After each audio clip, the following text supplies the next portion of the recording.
السلام علیکم۔ دوسری بات یہ ہے کہ میرے تک ایک بات پہنچی ہے کہ حضور چاہتے ہیں میں معافی مانگوں۔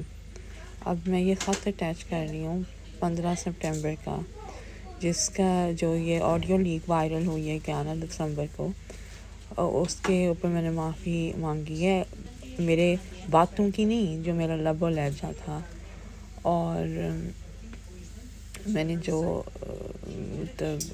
کچھ میرا ٹون غلط تھا اور کچھ غلط سخت الفاظ میں نے یوز کیے، مگر باہر اس وقت میں جذباتی ہوئی تھی، جو میرے دل میں آ رہا تھا میں نے کہہ دیا۔ خیر 15 سپٹمبر کو میں نے معافی مانگی، اور اب مجھے پتہ لگا ہے حضور چاہ رہے ہیں میں دوبارہ معافی مانگوں۔ میں کس بات کی معافی مانگوں؟ کہ میں نے انصاف مانگا؟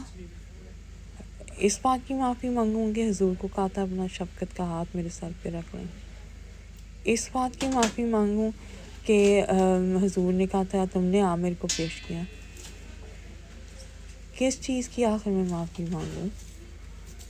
میں کسی صورت پہ، کسی حال میں، ہرگز نہیں میں معافی مانگوں گی، نہیں میں مانگوں گی معافی۔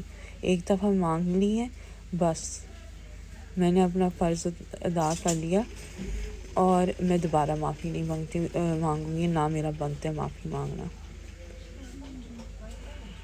میری امیڈیٹ فیملی کو ایک طرف کریں، حضور کو جماعت سے اس وقت معافی مانگنی چاہیے، جو جماعت کشمکش حالت میں آئی ہوئی ہے، جو بے بسی آئی ہوئی ہے، جو سوال اٹھ رہے ہیں، طرف ہے، مطلب میں اپنا آپ نہیں کہہ رہی، ویسے ہم لوگ میرے سے بھی معافی مانگنی چاہیے، مگر مجھے چھوڑیں، میری امیڈیٹ فیملی کو چھوڑیں۔ حضور کا اگلا خطبہ، کل کا خطبہ ہونا چاہیے کہ معافی کا۔ ہر احمدی کے اس وقت وہ مجرم ہے، اس لیے میرے سے کوئی توقع نہ رکھیں، میں مرنے دم تک نہیں معافی